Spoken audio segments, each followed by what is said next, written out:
Greetings, everyone. Hope all of you are having an absolutely fantastic day. We are back again with Mythforce, the new game from Beamdog. The game launched yesterday exclusively for Epic Games. Is it worth you putting down the $29.99? Let's talk about it, starting with what I liked.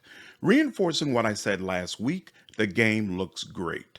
Bright and vibrant colors are constantly on display, whether it be the environments, your abilities, or the enemies. Speaking of the enemies, there's a nice variety of them as you get deeper into the game.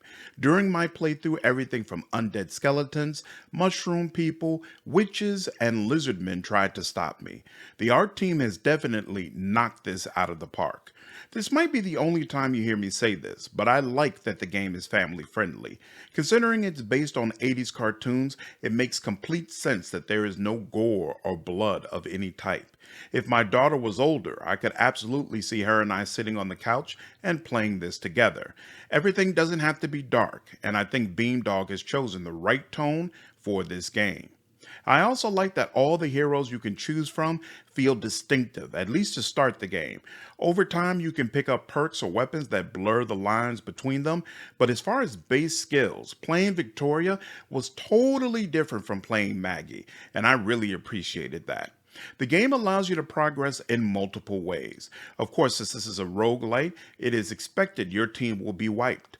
Every time that occurs, your rank with whatever characters you played with will rise, which could potentially unlock infusions, artifacts, or ability upgrades that you can take into the next playthrough. There is one aspect of the game I am neutral on. The game is definitely difficult. After replaying multiple times, my best team made it to the middle of level 2.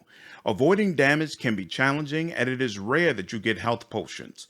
You can choose to regain health sometimes during level ups, but you'll do that at the expense of improving some other aspect of your character.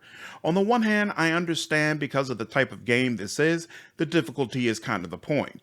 On the other hand, I feel like the level of difficulty you experience, especially when playing on a full team, requires you to have a tank. None of the other three characters have Victoria's ability to withstand damage, and enemies love to swarm you. There's a stamina and cooldown system that prevents you from just attacking non-stop. So for example, if you are an archer, you cannot just bomb away on enemies that are trying to swarm you. Consequently, there's a huge need to have that tank out front, soaking up the majority of damage, while the other three squishy characters get in where they fit in. That seems wrong to me, considering this game is all about choice. If a player is using Victoria and decides to make her a mage instead of a tank, that shouldn't screw the whole group, but I'd say right now it does. Quick note before we get into what I don't like about this game. If you enjoyed this video, I would appreciate you hitting the like button.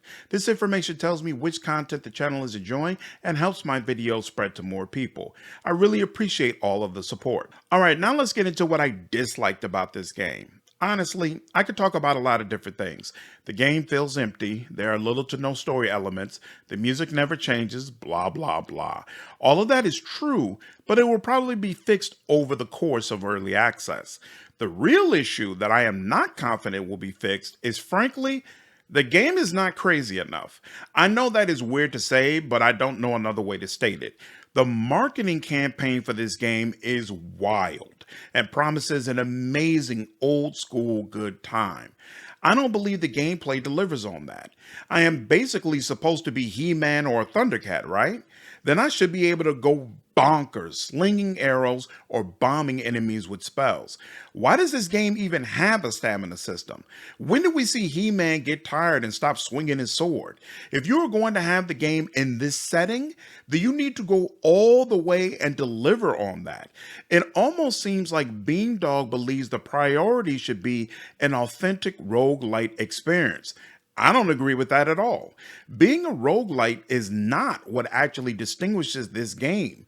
The nostalgia for its setting is what actually sets this game apart. So when a player picks up that controller, the gameplay needs to feel like a continuation of everything they've seen that made them interested in the first place. I think Beamdog needs to change quite a bit of the gameplay to accomplish that. Overall, I would say the price tag is worth it if you want to support Beamdog. Otherwise, if you are looking for a relatively full gaming experience, I would say Mythforce isn't quite ready yet, although there's definitely a core that can become a very compelling gaming experience. I will continue covering the game as it receives updates. Hope all of you enjoyed this video. If you did, please leave me a like, share this content, and subscribe to the channel if you haven't already. I will see you all in the next video. Take care.